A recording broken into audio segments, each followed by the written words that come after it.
And we're back, Seven Rivers Racing here on KQEG TV. A lot of tracks about 60 days away from laying rubber down and getting the fans in the seats. That good aroma of track food, which I love. I think everybody who watches the program knows that. It's one of the first things I do besides talk to the drivers is hit the concession stands. One of the drivers I always talk to each and every weekend, pretty much in my routine, I start with Bill Doc Niles at one end of the Crosse Speedway, and our guest is always at the end of that first row in the pits. He finished 39th out of 500 drivers with the Whelen All-American Series last year. 17 starts, 9 top 5s, 15 top 10s, and 1 big win. Of course, he finished third at the La Crosse Fairgrounds Speedway, 12 points out of first place. Welcome, Brent Kirchner. What's up, buddy? Thanks. Glad to be here. Gonna be, I know you're in the shop because I called out to your shop the other night and I was talking to one of your pit crew and all I could hear was grinding in the background. You guys are getting it on for the number 8 this year. We are. We got the one car pretty much ready to go and the second one's in the makes. So we're looking forward to having them both ready to go and having a backup car and, you know, being ready for the season opener. We've got to talk about the way the 2010 season finished. You were there to start. There was a little bit of a lull and came on strong and made this. And you crept into a two-man race between Sean Paff and Jay Herbst and made this thing a 3-car showdown over the last several weeks and ended up finishing a point behind Jay and 12 behind eventual winner Sean Paff. Kind of summarize last season. You know, we started off a little bit sluggish, and as the year went on, by halfway we were really clicking and things were going good. And just basically ran out of time. You know, I think if we'd had a couple more weeks, we might have had something for them for the championship. But yeah, I mean, we're really happy with the way things went, and we're definitely looking forward to, you know, starting off the way we ended. You know, I think if there would have been one race, because a win would have solidly put you in the top 2, possibly in first place. I think you have to go back to May 23rd of last year. It was a 1-car shootout with you and Steve Carlson. And after several wrecks towards the end of that race, you had the lead and you had the win. Double file restarts came into play. I think it was 2, possibly maybe even 3. No, it was 2 times. Carlson finally gets the inside edge on that last double file restart and finishes about a half a car length in front of you. That would have been a huge win. It would have. You know, there's probably 2 or 3 races that played out like that we should have maybe, you know, capitalized and won, but you know, you can always look back at those and say, hey, you know, it's the way it is. But yeah, I mean, there was 2 or 3 of them that we should have probably, you know, rounded out and won. But you know, we're looking forward to picking up where we left off. Now, what kind of things can you learn from those races, though? I mean, you know, you're in the thick of things. I would say the last 5, 6, 7 weeks of the racing season. Anything that you or your dad would take note of and say, okay, we should have done this better, we could have done this better, and really made a push at the end of the season, like you know, maybe a little bit of a harder push than what you originally were doing. You know, by halfway, we were pretty well on our way. We were doing what we needed to do. I think it was like 50 or 60 points that we gained over that period. Right. And it was not one thing. It was probably a bunch of little things. But, you know, it all made up at the end there, and we probably did everything we could do. You know, just sometimes you got to have a little bit of luck.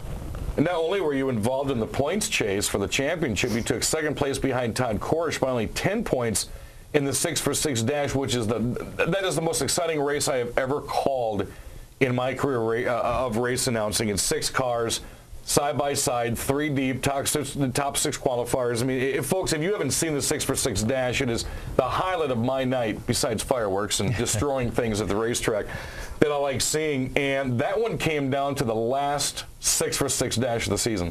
Yeah, I think it was like Todd and I had to finish, you know, one in front of the other, obviously, to win the thing. But you know, that I've always said that's one of the toughest races of the night to win. You know, even more than a feature sometimes. But yeah, that's a very competitive race, and for some reason, everybody really puts their cards out and says, "Let's go," you know. And what amazes me is us in the pits who love to go over and we'll go over and watch that race specifically, and we don't get to watch many races. You guys really do go at it pretty well in the beginning, and that's the start of the race night. Right. If you guys wreck, that is going to hurt the rest of your evening and hurt the points battle for the championship. How do you regulate the aggressiveness there? Because I know you guys aren't holding back. No, it's kind of weird. Like when you start that race, it's like I'm going to, you know, take care of my stuff and make sure we don't have any problems. But once you get started in the car, you're going. It's like you're running 6 laps wide open. You know, you're not holding anything back. You know, you're trying to win that thing.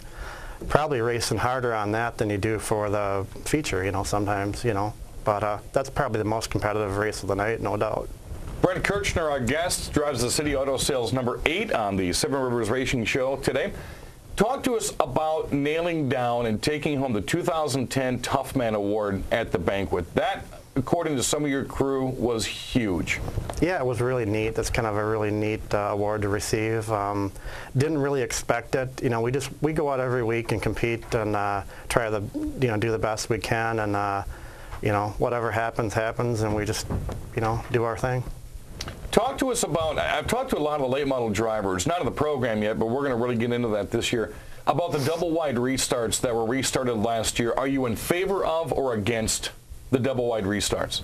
Kind of depends on what night it is, but you know, I think that maybe that cost us a couple of feature wins this year, but you know, overall I think it's a good thing. If it makes the race more exciting for the fans, I'm for it, you know. And it does mix it up, and if you've got a good car, it doesn't matter where you start, you're gonna, you know, win.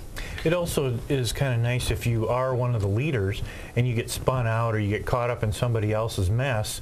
It gives you a chance to get up closer to the front, and it gives you a little bit of an advantage there. But it also, the side-by-side stuff does make it a little hairier, don't you feel? It does, and you know, I'm kind of, I don't know if they'll do that this year, but I'm kind of in favor of putting the leader out in the front and then doubling them up behind him. Somewhere like with the Thunderstocks. The Thunderstocks put the leader out in front. I like that. And idea. It's double wide from everybody. You know, I look at it a couple of different aspects. I look at it as a race fan as you're watching those. First, I love the chess match, that match that's played with you guys. When you're coming at a turn 4, the cone is set, and you only have so many inches to hit the cone to decide what lap you're going to start in. Jay Herbst and yourself and Steve Carlson are masters at how close you get to that cone, and then you make your turn into a lane, and the guy behind you is like, "Oh man, he didn't want you to go there." So obviously he's either going to chase you down or stay up high, and it's such a chess match. But then you watch coming out of turn 4 as a race fan, when you're on the accelerator, you're screaming, and here comes a double wide restart. I think the fans, especially the ones that are in that portion of the racetrack, stand up and just feel the rush of these late models coming by. Mm-hmm. I think it definitely makes it interesting. I mean, when you double them up like that, even with like 10 laps to go, whatever it ends up being, it's exciting, you know. Even from the driver's standpoint, it's like it can go either way, you know. Mm-hmm. It can really play into your hands, and you can have a really good show, or sometimes it's like, wow, this really bit me and I'm going to the back, you know. Brent Kirchner drives the Quick Trip NASCAR late model number 8, sponsored by City Auto Sales.